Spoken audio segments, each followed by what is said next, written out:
नमस्कार, स्वागत है आपका पहाड़ प्रभात में। मैं हूं आपके साथ सचिन चौहान। बात होगी तमाम खबरों की, लेकिन शुरुआत इस वक्त की बड़ी खबर से कर लेते हैं। ये बड़ी खबर सामने आ रही है कांगड़ा से। कैबिनेट मंत्री हर्षवर्धन चौहान कांगड़ा पहुंचे हैं। आईटी हब बनेगा कांगड़ा। कैबिनेट मंत्री का स्टेटमेंट ये सामने आया है। पालमपुर में 558 कनाल भूमि का चयन किया गया है। आईटी सेंटर विकसित करने के निर्देश ये दिए गए हैं। आईटी हब बनाने के लिए लगातार प्रयास किए जा रहे हैं। एयरपोर्ट के विस्तार पर भी खर्च होंगे 2000 करोड़। यह स्टेटमेंट भी सामने आया है। आईटी हब बनाने के लिए विशेष प्रयास शुरू कर दिए गए हैं। यह बड़ी खबर से आपको अपडेट करा रहे हैं। कांगड़ा दौरे पर हैं कैबिनेट मंत्री हर्षवर्धन, जहां पर पत्रकारों को संबोधित करते हुए तमाम बातों का जिक्र उन्होंने किया। उन्होंने कहा कि कांगड़ा आईटी हब बनेगा। इसी के साथ ही पालमपुर में 558 कनाल भूमि का चयन किया गया है। आईटी सेंटर विकसित करने के निर्देश दिए गए हैं। और इसी के साथ ही आईटी पार्क्स बनाने जा रहे हैं। आज हमने 2 साइट्स जो है वो पालमपुर कॉन्स्टिट्यूंसी में देखी है। एक गवर्नमेंट लैंड, एक प्राइवेट लैंड है। गवर्नमेंट लैंड को हमने आईटी के लिए एक्वायर करने के लिए गो हेड कह दिया है और एक्विजिशन का प्रोसेस अब स्टार्ट हो जाएगा। प्राइवेट लैंड के लिए हमने एक कमेटी की फॉर्मेशन की है जो लैंड की कॉस्ट से निगोशिएट करेंगे। 2 साइट इस तरह से धर्मशाला में है। आज हमारी जो प्राथमिकता है सरकार की, क्योंकि कांगड़ा को टूरिज्म कैपिटल डिक्लेयर किया गया है और कांगड़ा में बड़े बड़े प्रोजेक्ट्स लाना ये मुख्यमंत्री जी का लक्ष्य है। कांगड़ा का जो एयरपोर्ट है उसको एक्सपेंड करने के लिए 2000 करोड़ रुपए से उसकी एक्सपेंशन होगी और लैंड एक्विजिशन के लिए 2000 स्वीकृत कर दिए गए हैं। और कांगड़ा में जो है वो एक हाई इंटरनेशनल लेवल का जू बनेगा और जो है यहाँ पे इंडस्ट्रियल एरिया को, बॉर्डर एरियाज़ में इंडस्ट्रियल एरियाज़ को हम आइडेंटिफाई करके लैंड की एक्विजिशन जो करने जा रहे हैं। तो कांगड़ा में जो हमारी जो है वो प्राथमिकता है ताकि कांगड़ा का जो है वो विकास हो। आज हमारी सरकार को 5 महीने बने हुए हैं। इस सरकार ने जो वायदा किया था ओल्ड पेंशन स्कीम का था और 2,31,000 महिलाओं को हमने जो है वो पेंशन देने की बात की, हमने उसको पूरा किया है। हमने गवर्नमेंट एम्प्लॉयज़ को 3% डीए जो है वो सरकार ने जो दिया। इसी तरह से सरकार की बहुत सारी जो है वो उपलब्धियां रही हैं। सर, रेलवे लाइन को भी अपडेट करने की, हाँ, मुख्यमंत्री जी ने रेलवे मिनिस्टर और प्राइम मिनिस्टर से जो है रेलवे को भी एक्सपैंड करने के लिए जो बात की है और मुझे ऐसा लगता है इसमें भी कोई प्रोग्रेस जो है वो होगी। तो यहाँ के local MLA Sudhir Sharma sir क्यों गया है? अब ये तो उन्हीं से पूछ सकते हैं। और हिमाचल प्रदेश के उप मुख्यमंत्री मुकेश अग्निहोत्री ने माता श्री चिंतपूर्णी से दिल्ली के लिए वोल्वो बस को हरी झंडी दिखाई है और बस को रवाना किया गया। उप मुख्यमंत्री ने बताया कि वोल्वो बस से शुरू होने से जहां पर माता के मंदिर में आने वाले श्रद्धालुओं को बेहतर आगमन की सुविधा उपलब्ध होगी, वहीं प्रदेश में धार्मिक पर्यटन को भी बढ़ावा मिलेगा।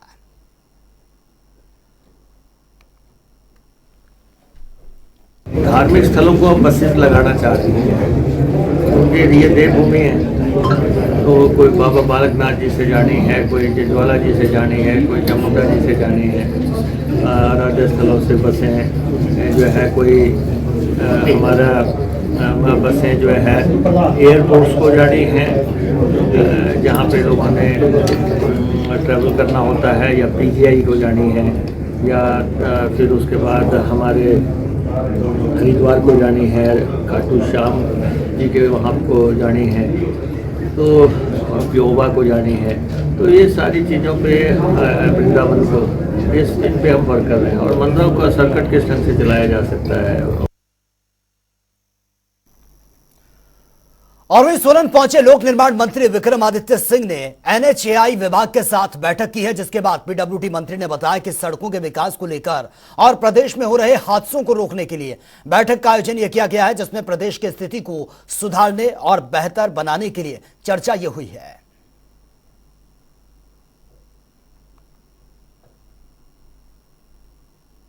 आज हमने एनएचएआई के अधिकारियों के साथ बैठक करी है और बहुत से मसले हैं, क्योंकि एक बहुत लंबा स्ट्रेच आपका परवाणू से लेकर ढली तक जो है वो शिमला जिला में इस नेशनल हाईवे का कार्य चल रहा है। कुछ एरिया पे काम कंप्लीट हो चुका है, कुछ एरिया पे चल रहा है, जिसमें कई बागवानों के मसले हैं, कई हमारे जो वहाँ के जिनकी ज़मीन एक्वायर हुई है उनके मसले हैं, कुछ जगहों पे डंपिंग के समस्याएं हैं, कुछ जगहों पे जो है वो आपके जो पेडेस्ट्रियन पाथ बनने हैं उसकी प्रॉब्लम्स है। पीछे आपने देखा है एक्सीडेंट हुआ, दर्दनाक एक्सीडेंट हुआ जिसमें कई लेबरर्स की उसमें दुखद जान चली गई।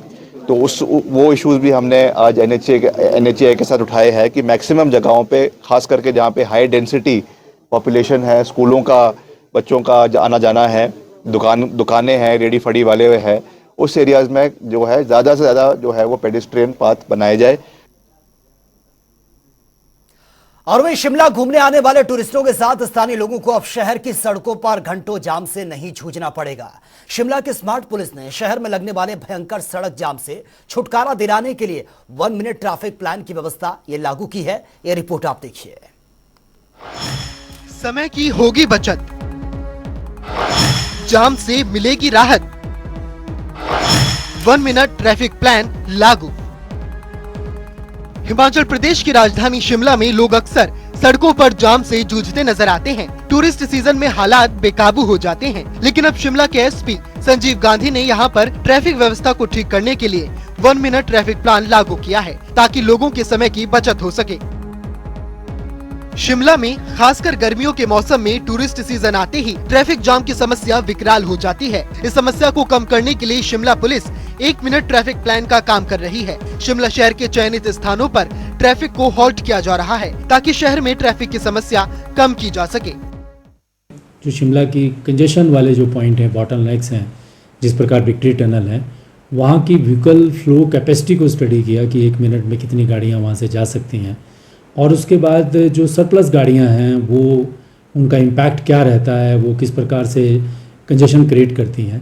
तो टाइम, नंबर, स्पेस को आधार मानते हुए और शिमला की जो कंजेशन है और कांस्टेंट कंजेशन जो रहती थी उसको बेसिक फैक्टर मानते हुए हमने 1 मिनट ट्रैफिक प्लान बनाया है। और इसमें जो बेसिकली जो आइडिया है वो ये है कि सड़क पर जब पुलिस ऑपरेशन करेगी तो 1 मिनट में ही सारा के सारा ट्रैफिक संचालन करेगी। संशोधित प्लान के तहत सुबह 9:25 से 9:45 तक सोलन और शोघी की तरफ से आने वाली गाड़ियों को 103 की बजाय टूटीकंडी ISBT और खलीनी की तरफ डाइवर्ट किया जाएगा। इस दौरान 103 की तरफ केवल स्कूल की टैक्सी और बसों को ही आने की अनुमति होगी। इस व्यवस्था से स्कूली बच्चों और बस से दफ्तर तक पहुंचने वाले कर्मचारियों को राहत मिलेगी। वहीं शिमला पुलिस ने 4 हॉल्टिंग पॉइंट भी बनाए हैं। ट्रैफिक व्यवस्था के लिए 4 हॉल्टिंग पॉइंट बनाए। शहर में ट्रैफिक बढ़ने की स्थिति में गाड़ियों को रोका जा रहा। तारा देवी बाईपास क्रॉसिंग, लाल पानी, छराबड़ा में बनाए गए हॉल्टिंग पॉइंट। कुछ मिनट की हॉल्टिंग के बाद चलाया जाता है ट्रैफिक। हॉल्टिंग की वजह से शहर में कम हो रहा ट्रैफिक जाम। शिमला की मुख्य सड़कों पर पुलिस के जवान तैनात। बता दें कि गर्मियों के मौसम में बड़ी संख्या में हिमाचल प्रदेश की राजधानी शिमला का दीदार करने के लिए पर्यटक पहुंचते हैं। बात अगर अप्रैल महीने की करें तो अप्रैल में ही 9,20,000 के करीब गाड़ियां शिमला में आ चुकी हैं। इनमें से 5,40,000 शोघी, 2,95,000 छराबड़ा और 1,80,000 घनाहट्टी के प्रवेश द्वार से गुजरे हैं। इस वीकेंड पर गाड़ियों की संख्या 27,000 पार करने की उम्मीद है। इसी के साथ ही शिमला से ब्यूरो चीफ विकास शर्मा की रिपोर्ट। और वहीं शिमला में HRTC ड्राइवर कंडक्टर यूनियन की प्रबंधक निदेशक के साथ बातचीत बेनतीजा रही है। बैठक में प्रबंधन ने 1 महीने का ओवरटाइम देने के लिए यह हामी भर दी है, लेकिन प्रबंधन इससे खुश नहीं है। 38 महीनों का रात्रि ओवरटाइम अभी भी पेंडिंग है और यूनियन ने अब सरकार और HRTC प्रबंधन के लिए 15 मई का टाइम ये दिया है।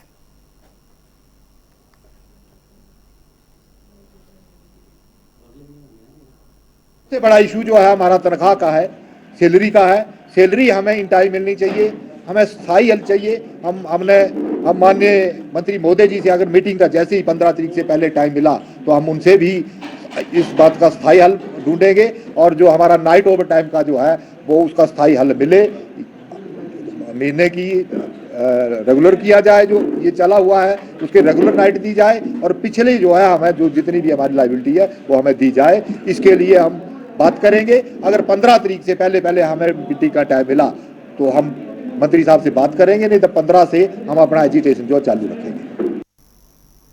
किन्नौर में मई महीने में दिसंबर जैसी ठंड का आलम छाया हुआ है। जिले के ऊंचे इलाकों में बर्फ है तो वहीं निचले इलाकों में बारिश के चलते ठंड का प्रकोप लगातार ये बढ़ता जा रहा है, जिसके चलते लोगों ने फिर से गर्म कपड़े पहनना शुरू कर दिया और इस मौसम का फसलों पर भी बुरा असर देखने को मिल रहा है। बर्फबारी के चलते सेब के पेड़ों की टहनियां ये टूट रही हैं और फ्लावरिंग में भी ये इसका असर पड़ रहा है, जिसके कारण सेब की फसल में कमी आने की आशंका यह जताई जा रही है। साथ ही बर्फबारी के चलते पहाड़ों से पत्थर गिरने का भी यह खतरा बना हुआ है, जिस पर प्रशासन ने लोगों को एहतियात बरतने की सलाह भी दी है।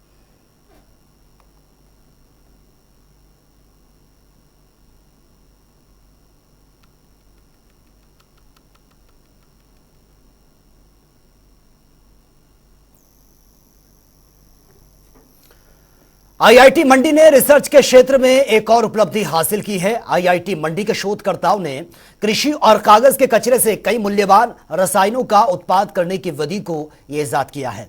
खेती के अपशिष्ट और कागज के कचरे में सेल्यूलोज होता है और इस सेल्यूलोज को उपयोगी रसायनों, जैव ईंधन और कई औद्योगिक अनुप्रयोगों के लिए उपयुक्त कार्बन में प्रभावी रूप से परिवर्तित कर सकते हैं।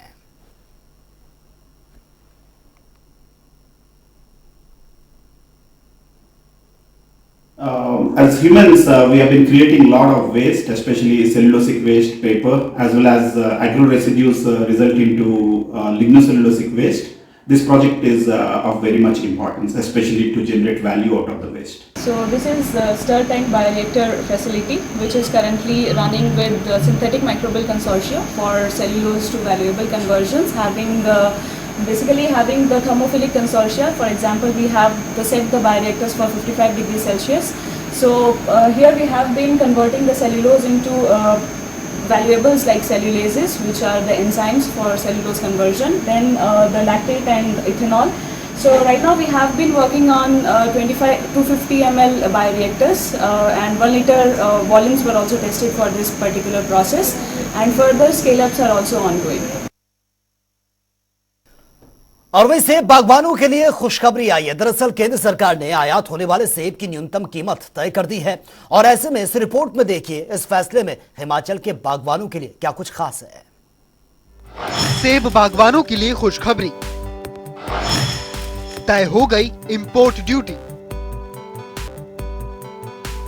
केंद्र सरकार ने बीते दिन सेब के आयात पर शर्तें लागू कर दी हैं।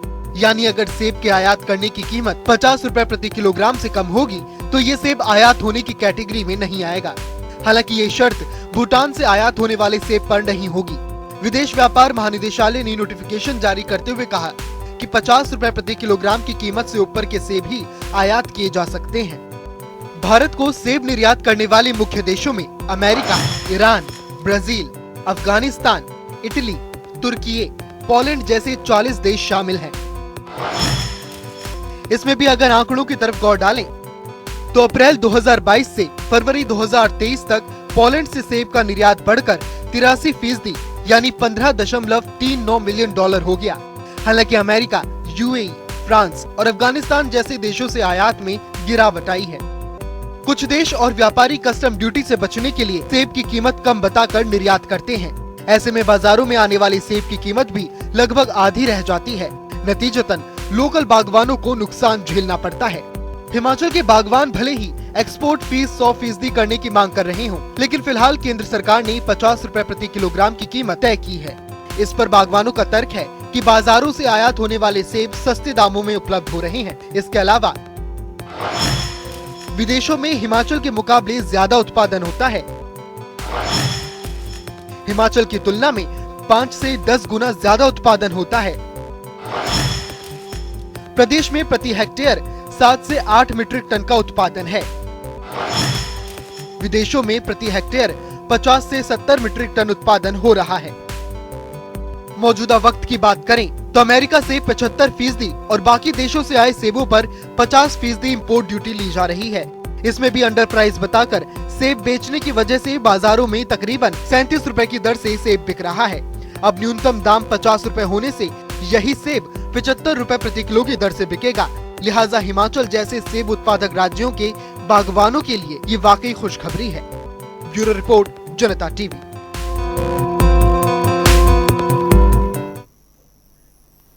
और चलिए आगे बढ़ेंगे इस वक्त की बड़ी खबर के साथ, और ये बड़ी खबर सामने आ रही है, ये बड़ी खबर आप तक पहुंचा रहे हैं। किन्नौर के चौरा में फिर से भूस्खलन ये हुआ है, ये बड़ी खबर। NH5 अवरुद्ध हुआ है और वाहनों की लंबी लंबी कतारें वहां पर लगी हुई हैं।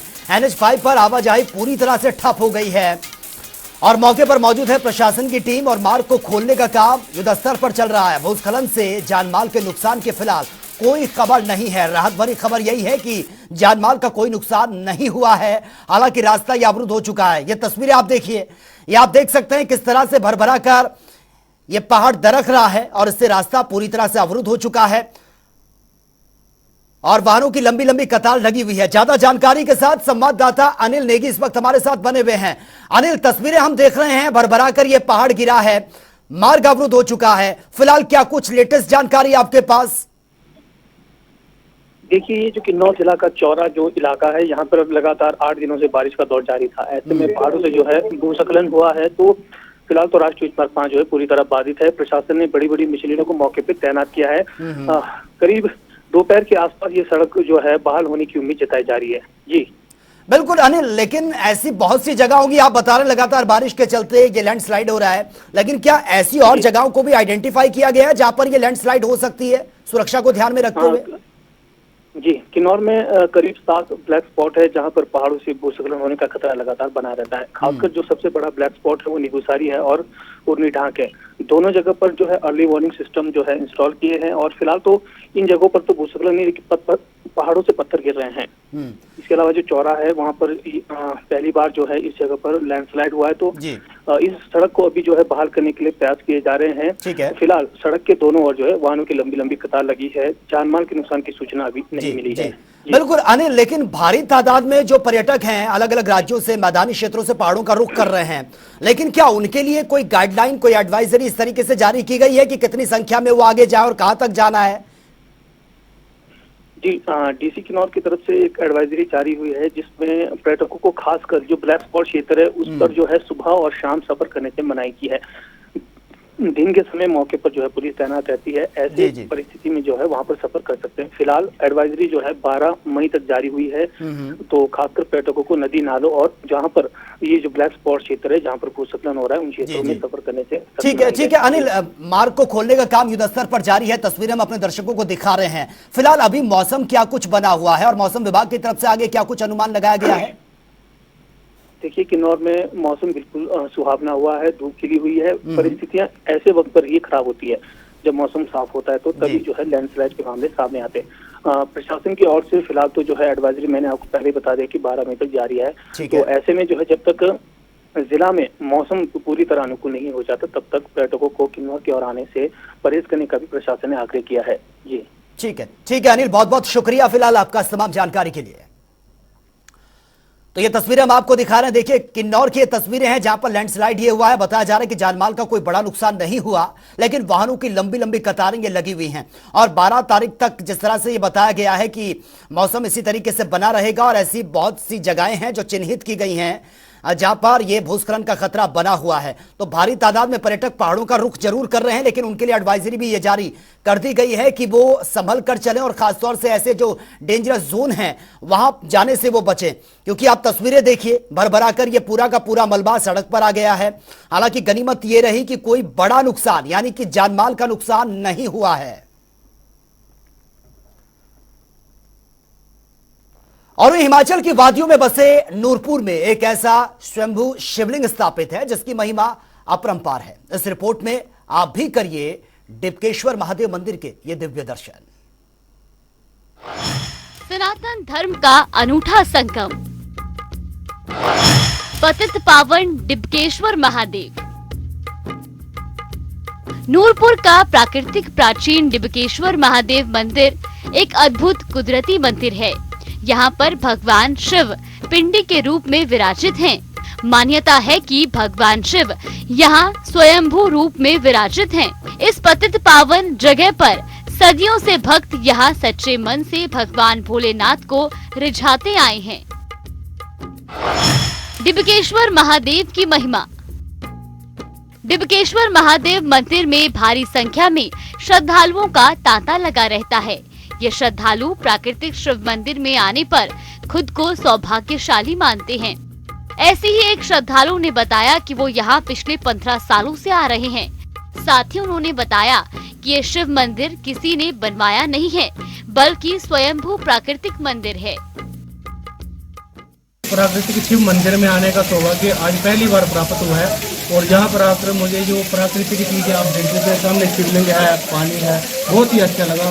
डिबकेश्वर महादेव के दर्शन हुए और जहाँ के दर्शन करके मन इतना खुश हुआ कि हमें जहाँ और सभी सनातनियों को जहाँ बारंबार आना चाहिए, जहाँ इतना भावुक व खुश करने वाला शिव भोले का मंदिर है और इतना अच्छा जल स्रोत जिसे बोलते हैं, जलाशय भी है जहाँ बच्चे वगैरह स्नान करते हैं, आम जनता स्नान करती है, जहाँ आकर खुशी का इतना आनंद होता है कि हम जहाँ इन चीज़ों में पहले क्यों नहीं पहुँचे।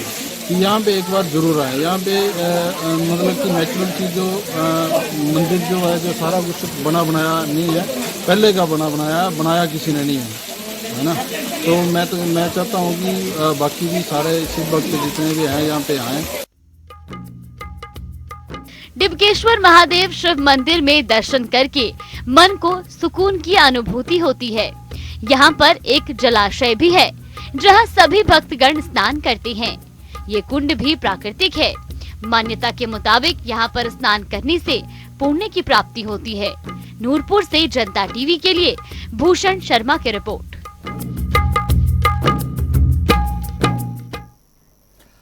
तो चलिए अब बात होगी 12 जिले 12 बड़ी खबरों की।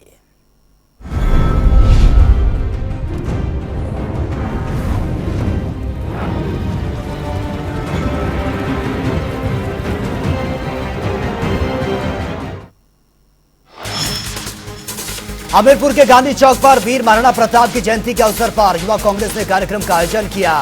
हलवा बंटवाया गया। अवसर के दौरान केसीसी बैंक के चेयरमैन कुलदीप पठानिया मुख्य अतिथि के रूप में उपस्थित रहे। महाराणा प्रताप की याद में हमने ये शुरू की है और आने वाले कल भी इसको शुरू करेंगे। लेकिन इसमें एक विरोधाभास होगा कि ये आज 9 तारीख है, जो हमारा अंग्रेजी महीना है, उसके अनुसार ये 9 को आ रही है और जो हमारा तीसरी होगा उसमें 22 को आएगी। तो उस उपलक्ष्य में भी कांगड़ा में जयंती मनाने का एक बहुत बड़े पैमाने से रखा गया है। तो हम उनको याद करते हुए उनके बताए हुए रास्ते पे चलने के लिए हम सब शिमला में बच्चों के लिए स्कूल से घर तक छोड़ने वाली बस की मांग कर रहे हैं। इस बीच अभिभावकों की एक मीटिंग भी हुई जिसमें प्रतिनिधि मंडल संदीप कुमार पथ परिवहन निगम पहुंचे और कहा कि स्कूल के बच्चों के लिए बस की सुविधा ये दी जाए। उन्होंने कहा कि जब बच्चे स्कूल से घर जाने के लिए निजी बस में चढ़ते हैं तब उनके साथ बदसलूकी होती है। स्वारघाट में रेलवे निर्माण कार्य की वजह से विस्थापित हुए गांव के लोगों ने प्रशासन के खिलाफ खोल दिया मोर्चा। उन्होंने कहा कि रेलवे लाइन के काम के चलते उनके पुराने घर छिन गए हैं, उनको नए घरों के निर्माण करना पड़ रहा है। जब रेलवे के अधिकारी घरों पर कब्जा करने पहुंचे तो ग्रामीणों ने उनका विरोध किया। हालांकि उनको घरों का मुआवजा दिया जा चुका है। पावटा साहिब में छात्राओं ने अध्यापक पर यौन शोषण के आरोप लगा दिए। दरअसल पूरे मामले की बात की जाए तो छात्राओं ने स्कूल के प्रिंसिपल से अध्यापक की शिकायत की है, जिस पर प्रिंसिपल ने तुरंत एक्शन लेते हुए स्कूल कमेटी को मामले की जांच के आदेश दिए।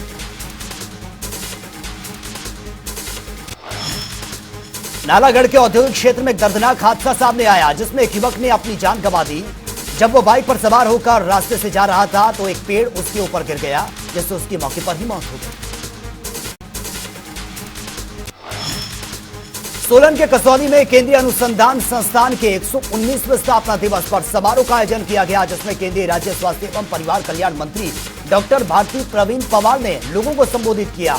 उन्होंने कहा कि देश के टीकाकरण कवरेज में केंद्रीय अनुसंधान संस्थान कसौली का सबसे ज्यादा योगदान है। नूरपुर में सैनिकों और वीरों के लिए स्वास्थ्य जांच का कैंप लगाया गया। कैंप में किन्नौर के अलावा रामपुर कुल्लू के सैनिकों के लिए टीम आई है जो कि इन सारी समस्याओं को सुलझाएंगी। इसके दौरान ब्रिगेड कमांडर प्रदीप मेहता ने नारियों को सम्मानित किया है। उन्होंने सैनिकों और वीर नारियों की सुरक्षा करने और समस्याओं को दूर करने का दावा किया। सोलन नगर निगम पर लगातार वार किया जा रहा है। बीजेपी नेता राजेश कश्यप ने नगर निगम ने आरोप लगाते हुए कहा कि नगर निगम ने सत्ता में आने से पहले शहर वासियों को फ्री पानी देने का वायदा किया था, लेकिन मुफ्त पानी तो छोड़ो, गर्मी आते ही पानी की सप्लाई भी काट देते।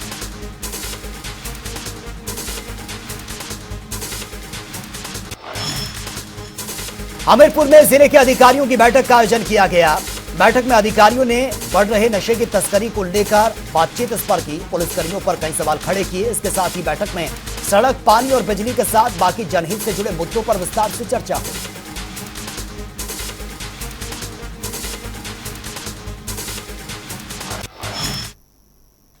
तो फिलहाल इस बुलेटिन में मेरे साथ इतना ही, लेकिन तमाम खबरों के लिए आप बने रहिए जनता टीवी के साथ। नमस्कार।